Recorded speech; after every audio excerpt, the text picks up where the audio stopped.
PR পদ্ধতিতে নির্বাচন সহ ৫ দফা দাবিতে কুষ্টিয়ায় জামায়াতে ইসলামীর এই বিক্ষোভ মিছিল।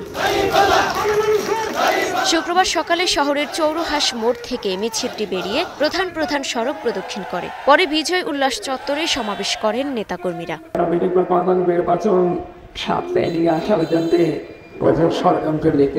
জুমার নামাজের পর নারায়ণগঞ্জ শহরের মিশনপাড়া এলাকা থেকে বিক্ষোভ মিছিল বের করেন জামায়াতের নেতাকর্মীরা। পরে একই জায়গায় সমাবেশ করেন তারা, তুলে ধরেন ৫ দফা দাবির কথা। বাংলাদেশের মানুষ ইসলামকে বিজয় করলে এদেশের মানুষ সুখে শান্তিতে জীবনযাপন করতে পারবে। অতীতে দিনগুলোতে ইসলাম না থাকার কারণে, কোরআন না থাকার কারণে, আমার ব্যক্তির সমাজ না থাকার কারণে, জাকাত ভিত্তিক সমাজ ব্যবস্থা না থাকার কারণে দেশের মানুষ নির্যাতিত হয়েছে, নিপীড়িত হয়েছে। একই দাবিতে বিক্ষোভ মিছিল ও সমাবেশ হয়েছে হবিগঞ্জেও।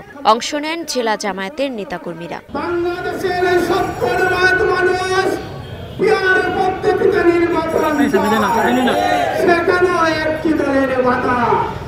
ওনারা শেখ হাসিনার মতো ফ্যাসিস্ট হতে চান।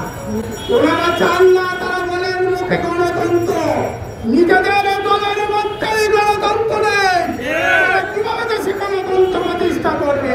ঝিনাইদহ শহরের পুরাতন ডিসি কোর্ট চত্বর থেকে বের করা হয় বিক্ষোভ মিছিল। পরে ৫ দফা দাবিতে শহরের পায়রা চত্বরে সমাবেশ করেন নেতাকর্মীরা। জুলাই সনদের ভিত্তিতে ফেব্রুয়ারির ভিতরে নির্বাচন দিতে হবে। উচ্চ কক্ষ নিম্ন কক্ষ উভয় কক্ষেই পিআর পদ্ধতি চালু করতে হবে।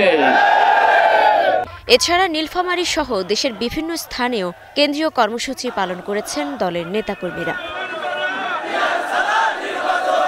Desk report, star news.